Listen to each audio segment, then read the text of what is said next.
ಓಂ ನಮೋ ಭಗವತೆ ಛಂದಸಾಂ ವೃಷಭಾಯ ವಿಶ್ವರೂಪಾಯ ಇಂದ್ರಾಯ ಬಾದರಾಯಣಾಯ ನಮೋ ಭಗವತ್ಯೈ ಲೋಮಶಾಯೈ ಶ್ರಿಯೈ ನಮೋ ವಾಯವೆ ಪ್ರತ್ಯಕ್ಷ ಬ್ರಹ್ಮಣೆ ನಮಃ ಸರ್ವೇಭ್ಯೋ ದೇವೇಭ್ಯಃ ಭಗವದಂಗೇಭ್ಯಃ ಶ್ರೀ ಗುರುಭ್ಯೋ ನಮಃ.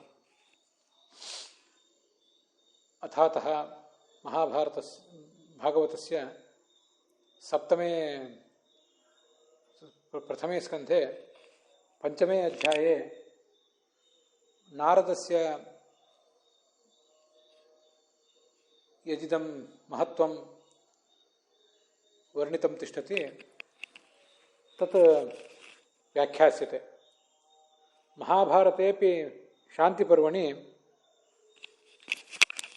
ನಾರದಸ್ಯ ಮಹಿಮಾ ಇವಂ ಶ್ರೂಯತೆ. ಸ ವೈ ಭವಾನ್ ವೇದ ಸಮಸ್ತಗುಹ್ಯಂ ಉಪಾಸಿತೋ ಯತ್ ಪುರುಷಃ ಪುರಾಣಃ ಪರಾವರೇಶೋ ಮನಸೇವ ವಿಶ್ವಂ ಸೃಜತ್ಯವತ್ಯಂತಿ ಗುಣೈರಸಂಗಃ ಇತಿ ಶ್ಲೋಕೇನ ತ್ವಂ ಪರ್ಯಟನ್ ನರ್ಕ ಇವ ತ್ರಿಲೋಕೀಂ ಇತಿ ಶ್ಲೋಕೇನ ಚ ಶ್ಲೋಕದ್ವಯೇನ ನಾರದಸ್ಯ ಮಹಿಮಾ ತಾವತ್ ಶ್ರೂಯತೆ ಭಾಗವತೆ.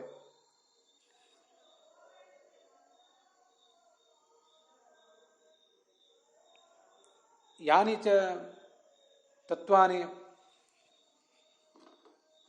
ಯಾಂಶ್ಚ ವಿಷಯಾನ್ ಅಯಂ ನಾರದಃ ವೇತ್ತಿ ತಯೇವ ಮಹಾಭಾರತೇಪಿ ಏವಂ ಶ್ರೂಯಂತೆ.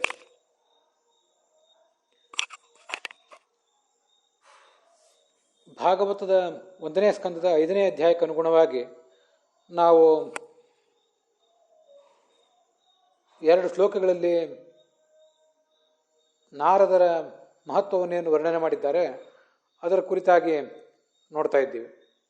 ಕಳೆದ 2 ದಿವಸದಿಂದ ಅದನ್ನು ನೋಡಿದ್ದೀವಿ. ಅದರ ಜೊತೆಗೇ ಮಹಾಭಾರತದಲ್ಲಿ ಬಂದಿರುವಂಥ ನಾರದರ ಮಹಿಮೆಯನ್ನು ಕೂಡ ನಾವು ನೋಡಬೇಕು ಅನ್ನೋದಕ್ಕಾಗಿ ಈಗಿನ ಆಖ್ಯಾನಕವನ್ನು ನಾವು ಕೇಳ್ತಾ ಇದ್ದೀವಿ. ನಾರದ ಭಗವಂತನ ಎಲ್ಲ ವಿಷಯಗಳನ್ನು ಬಲ್ಲವನು, ಭಗವಂತನನ್ನು ವಿಶಿಷ್ಟ ರೀತಿಯಿಂದ ಉಪಾಸಿಸಿದವನು, ಭಗವಂತ ಸೃಷ್ಟಿ ಪಾಲನೆ ನಾಶ ಮೊದಲಾದವುಗಳನ್ನು ಮಾಡುವಂಥ ಆ ಮಹಾಗುಣವುಳ್ಳವನೇನಾಗಿದ್ದಾನೆ. ಅವನ ಆ ಗುಣಗಳನ್ನು ತಿಳಿದವನು. ಸೂರ್ಯನಂತೆ ವಾಯುವಿನಂತೆ ಎಲ್ಲ ಕಡೆ ಸಂಚಾರ ಮಾಡಿಕೊಂಡಿದ್ದಾನೆ ಈ ನಾರದ. ಪರಬ್ರಹ್ಮ ಅನಿಸ್ಕೊಂಡಿರುವ ಭಗವಂತ ಮತ್ತು ಅವನ ಮಹಿಮೆಯನ್ನು ಹೇಳುವಂಥ ಏನೊಂದು ಶಾಸ್ತ್ರ ಏನಿದೆ, ಈ ಎರಡರಲ್ಲೂ ಕೂಡ ಅವನು ನಿಷ್ಠ ಅಂತ ಹೀಗೆ ಭಾಗವತದಲ್ಲಿ ಬಂದಿದೆ. ಮಹಾಭಾರತದ ಮಾತು ನನಗಿದಕ್ಕೆ ಸಂಬಂಧಪಟ್ಟಂತೆ ನೆನಪಾಗ್ತದೆ ಅಂತ ಹೇಳಿದ್ದೆ. ಮಹಾಭಾರತದಲ್ಲಿ ಶಾಂತಿ ಪರ್ವದಲ್ಲಿ ಈ ನಾರದ ಕುರಿತಾಗಿ ಒಂದು ಅಧ್ಯಾಯವೇ ಕಾಣಿಸ್ತದೆ. ಮಹಾಭಾರತ ಮತ್ತು ಭಾಗವತ ಇತ್ಯಾದಿಗಳನ್ನು ಪುಸ್ತಕ ಎದುರಿಗಿಟ್ಟುಕೊಂಡು ಈ ಒಂದು ಪ್ರವಚನವನ್ನು ಆಲಿಸುವಂತಹ ಶ್ರೋತೃಗಳಿಗೆ ಅನುಗುಣವಾಗಿ ಅವರ ಅನುಕೂಲಕ್ಕಾಗಿ ಆ ಅಧ್ಯಾಯದ ಸಂಖ್ಯೆಯನ್ನು ಕೂಡ ಹೇಳ್ತೇನೆ. ಶಾಂತಿ ಪರ್ವದಲ್ಲಿ ವಾವಿಳ್ಯ ರಾಮಸ್ವಾಮಿ ಶಾಸ್ತ್ರಿಗಳ ದಕ್ಷಿಣ ಭಾರತದ ಪಾಠದಲ್ಲಿ 215ನೇ ಅಧ್ಯಾಯ ಇದೆ. TR ಕೃಷ್ಣಾಚಾರ್ಯರದು ಅದು ಕೂಡ ದಕ್ಷಿಣ ಭಾರತದ ಪಾಠ, ಅದರಲ್ಲಿ 237ನೇ ಅಧ್ಯಾಯ. ಮತ್ತು ಪರಿಮಾರು ಮಠದಿಂದ ಪ್ರಕಟ ಆಗಿರುವಂಥ ಗ್ರಂಥ ಏನಿದೆ ಅದರಲ್ಲಿ ಇದು ಮೋಕ್ಷ ಧರ್ಮ ಪರ್ವದಲ್ಲಿ 66ನೇ ಅಧ್ಯಾಯ. ಉತ್ತರ ಭಾರತದ ಗೀತಾ ಪ್ರೆಸ್ಸಿನ ಪಾಠದಲ್ಲಿ ಇದು 230ನೇ ಅಧ್ಯಾಯ.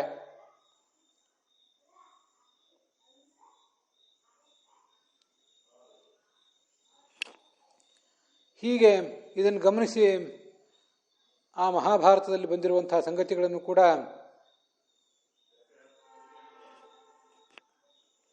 ಶ್ರೋತೃಗಳು ಆ ನಾರದನ ಮಹಿಮೆಯನ್ನು ತಿಳ್ಕೊಳ್ಬೇಕು.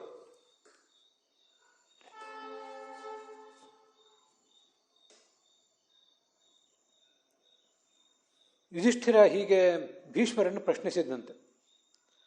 ಪ್ರಿಯ ಸರ್ವಸ್ಯ ಲೋಕಸ್ಯ ಸರ್ವಸತ್ವಾಭಿನಂದಿತ ಗುಣೈ ಸರ್ವೈರುಪೇತಶ್ಚ ಕೋನ್ವಸ್ತಿ ಭುವಿ ಮಾನವಃ.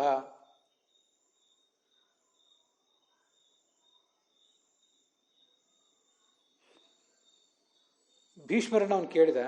ಎಲ್ಲ ಜನರಿಗೂ ಬಹಳ ಪ್ರಿಯನಾದಂತಹ, ಸಕಲ ಪ್ರಾಣಿಗಳಿಗೂ ಕೂಡ ಆನಂದವನ್ನು ಕೊಡುವತಕ್ಕಂತಹ, ಸಕಲ ಸದ್ಗುಣ ಪರಿಪೂರ್ಣನಾದಂತಹ ಒಬ್ಬ ವ್ಯಕ್ತಿ ಈ ಜಗತ್ತಿನಲ್ಲಿ ಎಲ್ಲಾದರೂ ಇದ್ದಾನೇನೋ, ಅವನ ಬಗ್ಗೆ ನೀವು ಒಂದಿಷ್ಟು ನಮಗೆ ವರ್ಣಿಸಬೇಕು.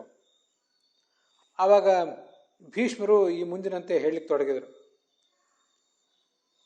ನಾರದರ ಕುರಿತಾಗಿ ಕೃಷ್ಣ ಮತ್ತು ಉಗ್ರಸೇನರ ನಡುವೆ ಒಂದು ಸಂವಾದ ನಡೆದಿತ್ತು.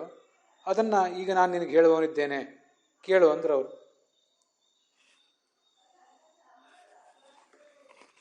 ಯಸ್ಯ ಸಂಕಲ್ಪತೆ ಲೋಕಃ ನಾರದಸ್ಯ ಪ್ರಕೀರ್ತಿತೆ ಮನ್ಯೇ ಸ ಗುಣಸಂಪನ್ನ ಬ್ರೂಹಿ ತನ್ಮಮ ಪೃಚ್ಛತಃ.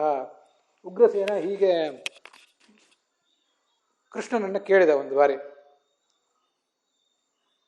ನಾರದರು ಮಹಾ ಶ್ರೇಷ್ಠವಾದಂಥ ವ್ಯಕ್ತಿತ್ವ ಉಳ್ಳವರು ಅಂತ ನಾವು ಕೇಳಿದ್ದೀವಿ. ಅವರ ಗುಣಗಳನ್ನು ಕೀರ್ತನೆ ಮಾಡಬೇಕು, ಮನನ ಮಾಡಬೇಕು ಅಂತ ಜಗತ್ತೆಲ್ಲ ಬಯಸ್ತದೆ ಅಂತ ಕೂಡ ಕೇಳಿದ್ದೀವಿ. ಏನು ಆ ನಾರದರ ಮಹಾಗುಣಗಳ ಬಗ್ಗೆ ನಾವೇನು ತಿಳಿಯಬಹುದಾಗಿದೆ, ಅದನ್ನು ಹೇಳಿ ಅಂತ ನಾರದರು ಹೇಗೆ ಜಗತ್ತಿನಲ್ಲಿ ಪ್ರಸಿದ್ಧರಾಗಿದ್ದಾರೆ ಅಂತ ಅನ್ನೋದನ್ನು ಈ ಉಗ್ರಸೇನ ಕೃಷ್ಣನಿಂದ ತಿಳಿಯಲಿಕ್ಕೆ ಬಯಸಿದ. ಆಗ ಕೃಷ್ಣ ಅವನಿಗೆ ಹೇಳಿದಂತೆ,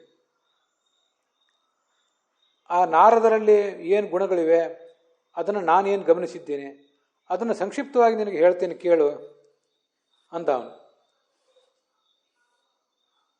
ನಚಾರಿತ್ರ ನಿಮಿತ್ತೋಸ್ಯ ಅಹಂಕಾರೋ ದೇಹತಾಪನಃ ಅಭಿನ್ನ ಶ್ರುತಿಚಾರಿತ್ರ್ಯ ತಸ್ಮಾತ್ ಸರ್ವತ್ರ ಪೂಜಿತಃ. ನಾರದರು ಆಚಾರ ವಿಚಾರ ಸಂಪನ್ನರು, ಶೀಲ ಸಂಪನ್ನರಾದವರವರು. ನಾರದರು ಎಂದೂ ಕೂಡ ಆ ಆಚಾರ ವಿಚಾರಗಳಿಗೆ ಸಂಬಂಧಪಟ್ಟಂತೆ ತಪ್ಪಿ ನಡೆದವರಲ್ಲ. ಹೀಗೆ ಆಚಾರ ವಿಚಾರ ಎರಡೂ ಕೂಡ ಅವರಲ್ಲಿದ್ರೂ, ಜ್ಞಾನ ಮತ್ತು ಧರ್ಮಗಳು ಎರಡೂ ಕೂಡ ಅವರಲ್ಲಿದ್ದರೂ ಕೂಡ ಅವರಿಗೆಂದೂ ಅಹಂಕಾರ ಬಂದದ್ದಿಲ್ಲ. ಈ ಒಂದು ಅಹಂಕಾರ ರಹಿತವಾದಂತಹ ಸ್ವಭಾವದಿಂದಾಗಿ ಜಗತ್ತಿನಲ್ಲೆಲ್ಲ ಕಡೆಯೂ ಕೂಡ ಅವರಿಗೆ ಮಾನ್ಯತೆ ಇದೆ. ಇದನ್ನು ನಾವು ಗಮನಿಸಬೇಕು. ಮಹಾಭಾರತದಲ್ಲೇ ಒಂದು ಮಾತಿದೆ, ಶೀಲವೃತ್ತ ಫಲಂ ಶ್ರುತಂ ಅಂತ. ನಮ್ಮ ನಡವಳಿಕೆಯ, ನಮ್ಮ ಅಂತರಂಗದ ಬಹಿರಂಗದ ನಡವಳಿಕೆಯನ್ನು ತಿದ್ದುವುದೇ ಶಾಸ್ತ್ರದ ಫಲ, ಶಾಸ್ತ್ರ ಶ್ರವಣದ ಫಲ ಅಂತ. ನಾರದರಿಗೆ ಶಾಸ್ತ್ರಜ್ಞಾನವೂ ಇದೆ, ಸದಾಚಾರವೂ ಇದೆ, ಎಲ್ಲವೂ ಇದೆ. ಆದರೆ ಅಹಂಕಾರ ಮಾತ್ರ ಅವರಿಗೆಂದೂ ಬಂದದ್ದಿಲ್ಲ. ಅಹಂಕಾರ ದೇಹ ತಾಪನ ಅಂತ ಮಹಾಭಾರತದಲ್ಲಿ ವರ್ಣನೆ ಮಾಡಿದೆ. ನಮ್ಮಲ್ಲೇನಾದರೂ ಅಹಂಕಾರ ಇದ್ದರೆ ಅದು ನಮಗೆ ಗೊತ್ತಾಗದೇ ಇರುವಂತೆ ನಮ್ಮ ವ್ಯಕ್ತಿತ್ವವನ್ನು ಸುಟ್ಟು ಹಾಕ್ತದೆ. ನಮ್ಮ ಅಹಂಕಾರವನ್ನು ನೋಡಿ ನಮ್ಮ ಸುತ್ತಮುತ್ತಲಿನ ಇರುವಂಥ ಜನರು ಅವರು ನಮ್ಮನ್ನು ಅಪಹಾಸ್ಯ ಮಾಡುವುದು ಅಷ್ಟೇ ಅಲ್ಲ, ನಮ್ಮ ಅಹಂಕಾರ ನಮಗೇ ಬಾಧಕ ಆಗ್ತದೆ. ಆದ್ದರಿಂದ ಆ ಅಹಂಕಾರವನ್ನು ಯಾವತ್ತೂ ಕೂಡ ಮನುಷ್ಯ ಗೆಲ್ಲಬೇಕು, ಅದು ಸೂಚನೆ. ಛಾಂದೋಗ್ಯ ಉಪನಿಷತ್ತಿನಲ್ಲಿ ಈ ನಾರದರು ಸನತ್ ಕುಮಾರನಿಂದ ಪಡ್ಕೊಂಡಂಥ ಒಂದು ಉಪದೇಶದ ಬಗ್ಗೆ ತುಂಬ ಸುಂದರವಾದಂಥ ವರ್ಣನೆ ಇದೆ. ನಾರದರು ಯಾವ್ಯಾವ ಗ್ರಂಥಗಳನ್ನು ಓದಿದ್ರು, ಅವರ ಜ್ಞಾನದ ಆಳ ಅಗಲ ಎಷ್ಟಿತ್ತು ಅನ್ನುವುದೆಲ್ಲ ಅಲ್ಲಿ ಒಂದು ಕಡೆ ಕೇಳಿ ಬರ್ತದೆ. ಸನತ್ ಕುಮಾರರ ಬಳಿಗೆ ನಾರದರು ಬಂದು ನಮಗೊಂದಿಷ್ಟು ತತ್ವೋಪದೇಶ ಮಾಡಿ ಅಂತ ಕೇಳ್ತಾರೆ. ಆವಾಗ ನಾರದರು, ಆ ಸನತ್ ಕುಮಾರರು ನಾರದರನ್ನು, ನೀವು ಇಲ್ಲಿಯವರೆಗೆ ಏನೇನು ಅಧ್ಯಯನ ಮಾಡಿದ್ದೀರಿ ಅದೆಲ್ಲವನ್ನು ಕೂಡ ನನಗೊಂದು ಬಾರಿ ತಿಳಿಸಿ, ನಿಮ್ಮ ಅಧ್ಯಯನದ ಬಗ್ಗೆ ತಿಳಿಸಿ, ನಾನು ನಿಮಗೆ ಮುಂದಿನ ಉಪದೇಶವನ್ನು ಮಾಡ್ತೇನೆ ಅಂತ. ಆಗ ನಾರದರು ಋಗ್ವೇದ, ಯಜುರ್ವೇದ ಇತ್ಯಾದಿ ಸಕಲಗಳನ್ನು, ಶಾಸ್ತ್ರಗಳನ್ನು ಕೂಡ ನಾನು ಅಧ್ಯಯನ ಮಾಡಿದ್ದೇನೆ, ಆದರೂ ಕೂಡ ನನಗೆ ಪರಮಾತ್ಮನ ತತ್ವದ ಕುರಿತಾಗಿ ಇನ್ನೂ ಕೂಡ ಇನ್ನೂ ಪೂರ್ಣವಾದ ತಿಳುವಳಿಕೆ ಬಂದಿಲ್ಲ, ಅದರಿಂದ ನನಗೆ ದುಃಖ ಆಗ್ತದೆ ಅಂತ ಹೀಗೆ ನಾರದರು ಅಲ್ಲಿ ಆ ಸನತ್ ಕುಮಾರರ ಎದುರಿಗೆ ತಮ್ಮ ಸಂಕಟವನ್ನು ಹೇಳಿಕೊಂಡಂಥ ಒಂದು ಮಾತು ಕೇಳಿ ಬರ್ತದೆ. ಆ ಪ್ರಸಂಗದಲ್ಲಿ ನಾರದರು ತಾವೇನು ಗ್ರಂಥಗಳನ್ನು ಓದಿದ್ದನ್ನು ಪಟ್ಟಿ ಮಾಡ್ತಾರೆ, ಅದನ್ನು ನೋಡಿದಾಗ ಶಾಸ್ತ್ರದ ಆಳ ಅಗಲ ಎಷ್ಟಿದೆ ಅಂತ ನಮಗೆ ಗೊತ್ತಾಗ್ತದೆ. ಯದ್ವೇತ್ಥ ತೇನ ತದುಕ್ತ ಮಾಮುಪಸೀದತ, ನೀವೇನು ತಿಳಿದಿದ್ದೀರಿ ಅದನ್ನು ಹೇಳಿ ಅಂತ ಅವ್ರು ಕೇಳಿದ್ರಲ್ಲ ಸನತ್ ಕುಮಾರರು ನಾರದರನ್ನು. ಆವಾಗ ಅವರು ಕೊಟ್ಟ ಗ್ರಂಥದ ಪಟ್ಟಿಯೇ ಅಷ್ಟು ದೊಡ್ಡದು. ಅಲ್ಲಿ ಬಂದಂಥ ಕೆಲವು ಶಾಸ್ತ್ರಗಳಿವು.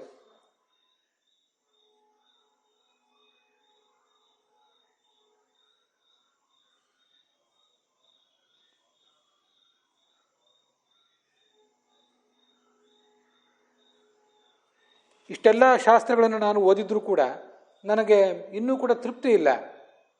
ಭಗವನ್ ಮಂತ್ರವಿದೇವ ಅಸ್ಮಿ ನ ಅರ್ಥವಿತ, ನನಗೆ ಕೇವಲ ಶಬ್ದಗಳ ಬಗ್ಗೆ ಪರಿಚಯ ಇದೆಯೇ ಹೊರತು ಆ ಶಬ್ದದ ಆಳದ ಪರಿಚಯ ಇಲ್ಲ. ಅದನ್ನು ನಾನು ದುಃಖ ಪಡ್ತಾ ಇದ್ದೇನೆ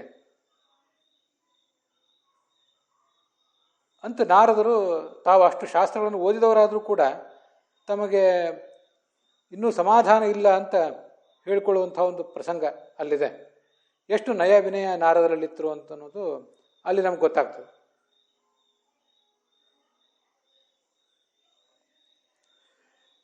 ಅರತಿ ಕ್ರೋಧ ಚಾಪಲ್ಯೆ ಭಯಂ ನೈತಾನಿ ನಾರದ ಅದೀರ್ಘಸೂತ್ರ ಶೂರಶ್ಚ ತಸ್ಮಾತ್ ಸರ್ವತ್ರ ಪೂಜಿತ. ಇನ್ನೊಬ್ಬರ ಬಗ್ಗೆ ಅತೃಪ್ತಿ, ಸಿಟ್ಟು, ಅಸಹನೆ ಇವು ಯಾವತ್ತೂ ಕೂಡ ನಾರದರಲ್ಲಿ ಕಾಣಿಸ್ಕೊಂಡದ್ದಿಲ್ಲ.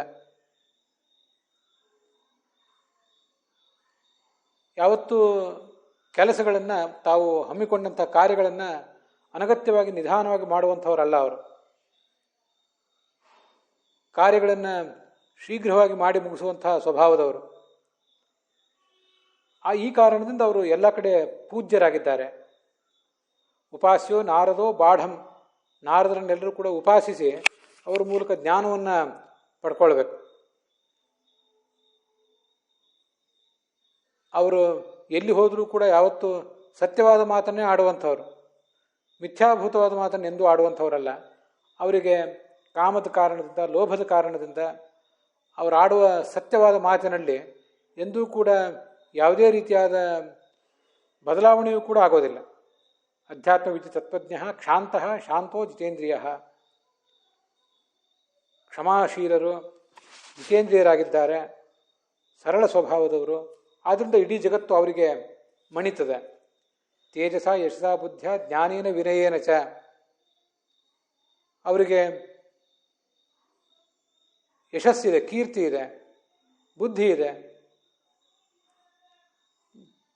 ಬುದ್ಧ ಜ್ಞಾನೇನ ವಿನಯೇನ ಚ ಜನ್ಮದ ತಪಸಾ ವೃದ್ಧ. ನಾರದರು ವೃದ್ಧರು.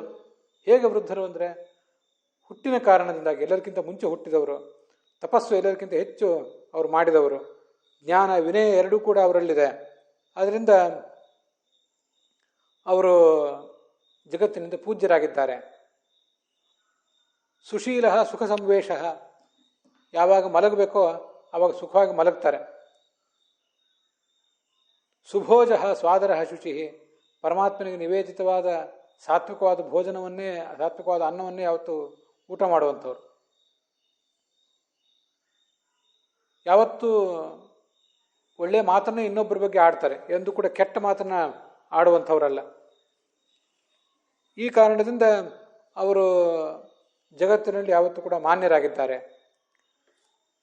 ಕಲ್ಯಾಣಂ ಕುರುತೆ ಬಾಢಂ, ಜಗತ್ತಿಗೆ ಸಾಧ್ಯವಾದಷ್ಟು ಕಲ್ಯಾಣವನ್ನೇ ಮಾಡ್ತಾರೆ ಹೊರತು ಯಾವತ್ತೂ ಕೆಟ್ಟದನ್ನು ಮಾಡುವಂಥವರಲ್ಲ. ಇತರರಿಗೆ ಏನಾದರೂ ತೊಂದರೆ ಆದರೆ ಅದರಿಂದ ಅವರು ಸಂತೋಷ ಪಡುವಂಥವರಲ್ಲ. ಅಂತ ಕ್ಷುದ್ರವಾದ ಸ್ವಭಾವ ಅವ್ರದ್ದಲ್ಲ. ಇತರರಿಗೆ ತೊಂದರೆ ಆದಾಗ ಯಾವತ್ತೂ ಅವರು ತಾವು ದುಃಖ ಪಡ್ತಾರೆ. ವೇದಶ್ರುತಿಭಿರಾಖ್ಯಾನೈ ಅರ್ಥಾನಭಿಜಿಗೀಷತಿ, ವೇದ ಶಾಸ್ತ್ರ ಉಪನಿಷತ್ತು ಇವುಗಳನ್ನು ಯಾವತ್ತೂ ಕೂಡ ಶ್ರವಣ ಮಾಡಬೇಕು, ಮನನ ಮಾಡಬೇಕು, ಇನ್ನೊಬ್ಬರಿಗೆ ಬೋಧನೆ ಮಾಡಬೇಕು ಅನ್ನುವ ಅಭಿಪ್ರಾಯದವರವರು. ಯಾರನ್ನು ಕೂಡ ಕಡೆಗಣಿಸುವಂಥವರಲ್ಲ, ತಿರಸ್ಕಾರ ಮಾಡುವವರಲ್ಲ, ಸರ್ವತ್ರ ಸಮಭಾವವನ್ನು ಹೊಂದಿರುವಂಥವ್ರು. ವಿದ್ಯಾ ವಿನಯ ಸಂಪನ್ನೆ ಬ್ರಾಹ್ಮಣೇ ಗವಿ ಹಸ್ತಿನಿ ಶುರಿಚೈವ ಶ್ವಪಾಕೇಚ ಅಂತೇನು ಭಗವದ್ಗೀತಾದಲ್ಲಿ ಬಂದಿದೆ. ಭಗವಂತನನ್ನು ಎಲ್ಲ ಕಡೆಯೂ ಭಗವಂತ ಇದ್ದಾನೆ, ಸಮನಾದ ಭಗವಂತನನ್ನು ಜ್ಞಾನಿ ಕಾಣ್ತಾನೆ ಅಂತ ಬಂದಿದೆ.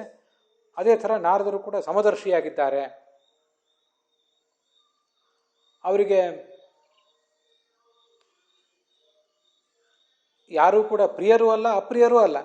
ಯಾರಲ್ಲಿ ಗುಣಗಳಿವೆ ಆ ಗುಣಗಳಿರುವಂಥ ವ್ಯಕ್ತಿಯನ್ನು ಪ್ರೀತಿಸ್ತಾರಷ್ಟೆ. ಗುಣ ಅವಗಣ ಗುಣಗಳ ಹೊರತಾಗಿ ಅವರು ಆಧಾರವಿಲ್ಲದೆ ಯಾರನ್ನು ಪ್ರೀತಿಸುವವರಲ್ಲ, ಯಾರನ್ನು ದ್ವೇಷಿಸುವವರೂ ಅಲ್ಲ. ಮನೋನುಕೂಲವಾದೀಚ, ಎಲ್ಲಿಗೂ ಕೂಡ ಹೇಗೆ ಮನಸ್ಸಿಗೆ ಅನುಕೂಲ ಆಗುವಂತೆ ಮಾತನಾಡಬೇಕೋ, ಸಮಾಧಾನ ಆಗುವಂತೆ ಮಾತನಾಡಬೇಕೋ ಹಾಗೆ ಮಾತಾಡ್ತಾರೆ. ನಾರ್ಥೇ ಧನೇವ ಕಾಮೇವ ನಭೂತ ಪೂರ್ವಸ್ಯ ವಿಗ್ರಹ. ಯಾವತ್ತೂ ಯಾವ ವಸ್ತುವಿನ ವಿಷಯದ ಕುರಿತಾಗಿಯೂ ಕೂಡ, ಕಾಮದ ಕುರಿತಾಗಿ, ಧನದ ಕುರಿತಾಗಿ ಯಾವತ್ತೂ ಎಂದೂ ಅವರು ಜಗಳ ಮಾಡಿದವರಲ್ಲ, ಯಾವತ್ತೂ ಯಾರ ಜೊತೆನೂ ಕೂಡ ತಕರಾರು ತಂಟೆ ಮಾಡಿಕೊಂಡಂಥವರಲ್ಲ. ಪರಮಾತ್ಮನಲ್ಲಿ ದೃಢವಾದಂಥ ಭಕ್ತಿ ಉಳ್ಳವರು ಈ ನಾರದರು. ಆದ್ದರಿಂದ ಜಗತ್ತಿನಲ್ಲಿ ಎಲ್ಲರೂ ಕೂಡ ಅವರನ್ನು ಪೂಜಿಸ್ತಾರೆ. ಅಸಕ್ತಃ ಸರ್ವಭೂತೇಷು ಸಕ್ತಾತ್ಮೈವ ಚ ಲಕ್ಷ್ಯತೆ. ಎಲ್ಲ ಕಡೆಯೂ ಸಂಚಾರ ಮಾಡ್ತಿರ್ತಾರೆ. ನಾವು ಇದನ್ನು ನೋಡಿದ್ದೇವೆ. ಅವರು ದೇವತೆಗಳ ನಡುವೆ, ಮನುಷ್ಯರ ನಡುವೆ, ರಾಕ್ಷಸರ ನಡುವೆ ಎಲ್ಲ ಕಡೆಯೂ ಕೂಡ ಸಂಚಾರ ಮಾಡ್ತಾರೆ. ಇಟ್ಟು ಸಂಚಾರ ಮಾಡಿದರೂ ಕೂಡ ಜಗತ್ತಿನ ಬಗ್ಗೆ ಏನಾದರೂ ಅವರು ಅಂಟಿಸ್ಕೊಂಡಿದ್ದಾರಾ? ಏನೂ ಇಲ್ಲ. ಅದೀರ್ಘ ಸಂಶಯೋ ವಾಗ್ಮಿ ತಸ್ಮಾತ್ ಸರ್ವತ್ರ ಪೂಜಿತ. ತುಂಬ ಸುಂದರವಾದ ಮಾತಿದು, ಅದೀರ್ಘ ಸಂಶಯ ಅಂತ. ನಾರದರಿಗೂ ಕೂಡ ತತ್ವ ಸಂಶಯ ಬರುವುದಿಲ್ಲ ಅಂತಲ್ಲ, ಅವರಿಗದು ಬರಬಹುದು. ಸಂಶಯ ಬರುವುದು ಯಾವತ್ತೂ ಕೂಡ ತಪ್ಪಲ್ಲ. ಎಂಥ ಜ್ಞಾನಿಗೂ ಕೂಡ ಅಂಥ ಒಂದು ಸಂಶಯ ಬರ್ತಿರಬಹುದು. ಆದರೆ ಬಂದ ಸಂಶಯವನ್ನು ಕೂಡಲೇ ಅವನು ನಿವಾರಿಸ್ಕೊಳ್ಬೇಕು. ಅದಕ್ಕಾಗಿ ಅದೀರ್ಘ ಸಂಶಯ ಅಂತ ಹೇಳೋದು.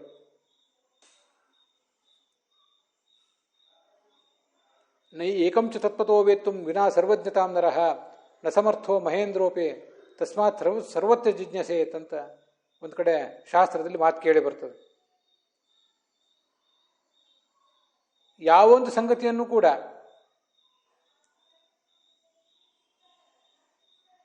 ನಾವು ಪೂರ್ಣವಾಗಿ ತಿಳಿಯುವುದು ಸಾಧ್ಯ ಇಲ್ಲ.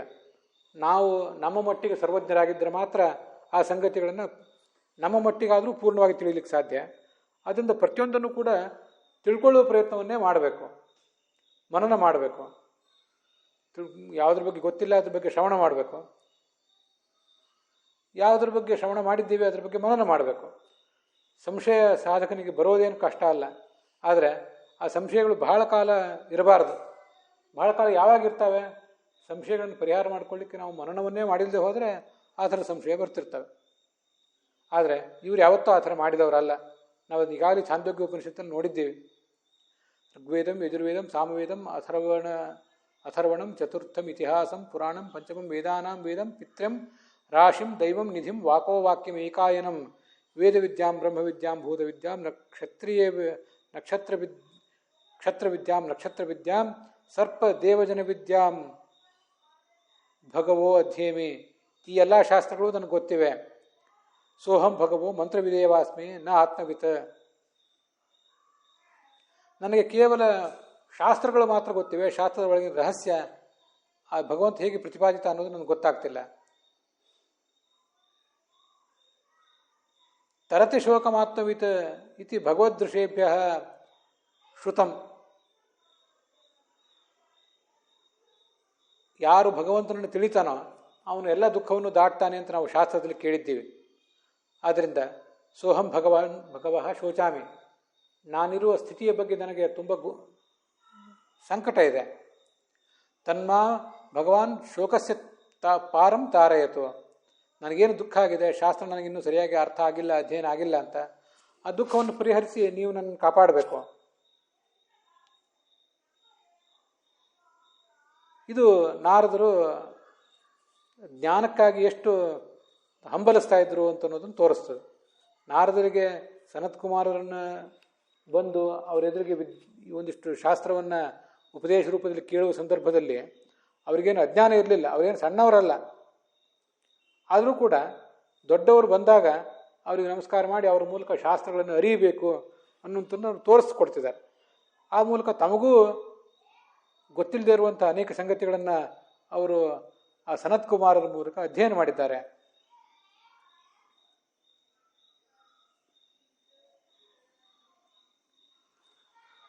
ಅದಕ್ಕಾಗಿ ಅದೀರ್ಘ ಸಂಶಯ ಅಂತ ಹೇಳ್ತೀವಿ. ಸಂಶಯ ಬರುವುದು ತಪ್ಪಲ್ಲ, ಬಂದ ಸಂಶಯಗಳನ್ನು ಪರಿಹರಿಸ್ಕೊಳ್ಳಿಕ್ಕೆ ದೃಢವಾದ ಪ್ರಯತ್ನವನ್ನು ಮಾಡಬೇಕು.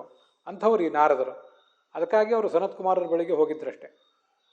ಸಮಾಜನ್ನಾಸ್ಯ ಕಾಮಾರ್ಥೇನ ಆತ್ಮಾನಂ ಸ್ತೌತಿ ಕರ್ಹಿಚಿತ. ಯಾವತ್ತೂ ವಿಷಯ ಭೋಗಗಳಲ್ಲಿ ಅವ್ರ ಮನಸ್ಸು ಲೀನ ಆಗುವುದಿಲ್ಲ, ಆತ್ಮ ಪ್ರಶಂಸೆ ಮಾಡಿಕೊಂಡಂಥವರಲ್ಲ. ಎಲ್ಲರ ಜೊತೆಗೂ ಮೃದುವಾಗಿ ಮಾತನಾಡುವವರು. ಲೋಕಸ್ಯ ದ್ವಿವಿಧಂ ಚಿತ್ತಂ ಪ್ರೇಕ್ಷತೆ ಚಾಪಿ ಅಕುತ್ಸಯನ್. ಈ ಜಗತ್ತಿನಲ್ಲಿ ಜನ ನಾನಾ ಥರದ್ದು ವರ್ತಿಸ್ತಾ ಇರ್ತಾರೆ. ಅವರು ಆ ಥರ ವರ್ತಿಸಿದ್ದೆಲ್ಲವನ್ನೂ ಕೂಡ ಈ ನಾರದರು ನೋಡ್ತಿರ್ತಾರೆ. ಸಜ್ಜನರಾಗಲಿ ದುರ್ಜನರಾಗಲಿ ಅವರ ನಡುವೆ ಕಾಲ ಇನ್ನೂ ಪಕ್ವವಾಗಿಲ್ಲದೆ ಹೋದಾಗ ನಾರದರು ಅಲ್ಲಿ ಕೆಲಸ ಮಾಡುವುದೇ ಇಲ್ಲ. ಅಲ್ಲಿ ಯಾರನ್ನು ನಿಂದಿಸುವುದಿಲ್ಲ, ಯಾರನ್ನು ಪ್ರಶಂಸಿಸುವುದೂ ಇಲ್ಲ. ಅವರು ಸಂಸರ್ಗ ವಿದ್ಯಾ ಕುಶಲಃ ಅಂತ ಹೀಗೆ ಹೇಳಿದ್ದಾರೆ.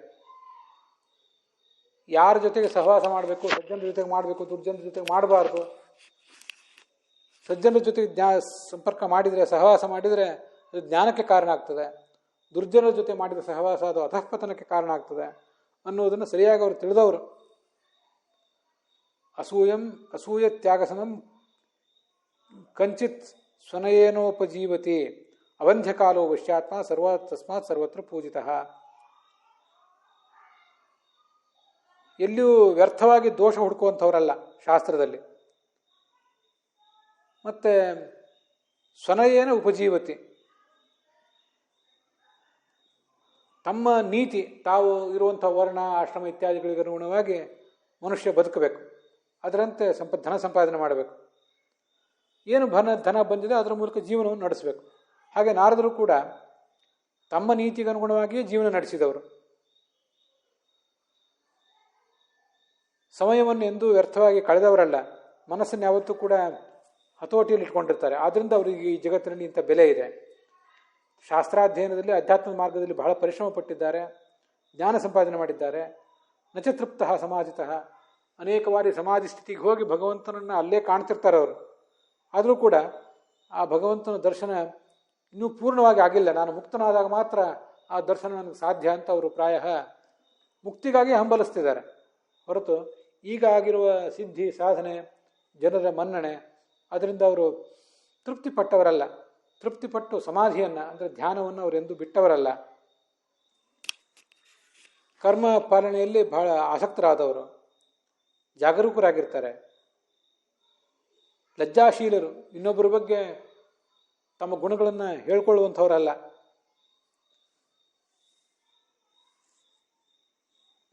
ಆದ್ದರಿಂದಲೇ ಜನ ಅವರನ್ನು ನಮಗೇನಾದರೂ ಒಂದಿಷ್ಟು ಬುದ್ಧಿ ಹೇಳಿ ಬನ್ನಿರಿ, ನಮಗೊಂದು ಮಾರ್ಗ ತೋರಿ ಬನ್ನಿರಿ ಅಂತ ಜನ ಅವ್ರನ್ನ ಕೇಳ್ತಿರ್ತಾರೆ.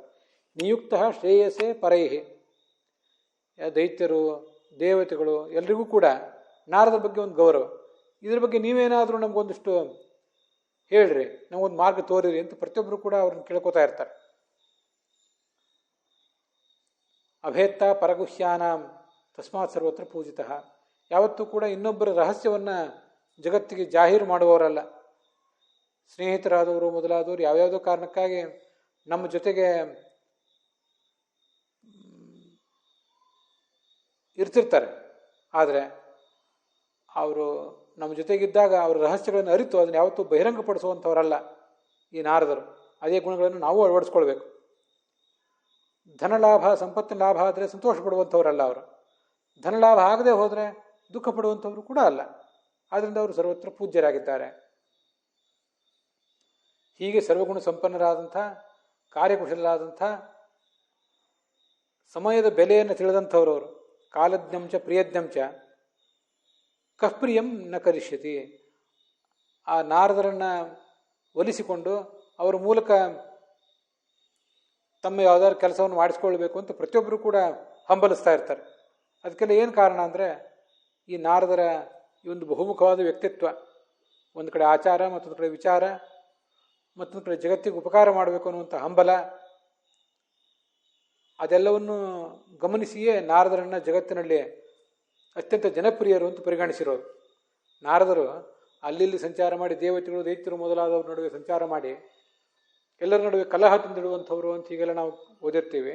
ಅದು ಮಾತ್ರ ಅಲ್ಲ, ಮಹಾಭಾರತ ಭಾಗವತ ಇದರ ರಚನೆಗೂ ಕೂಡ ಅಲ್ಲಿ ನಾರದರು ಬರಬೇಕಾಯಿತು.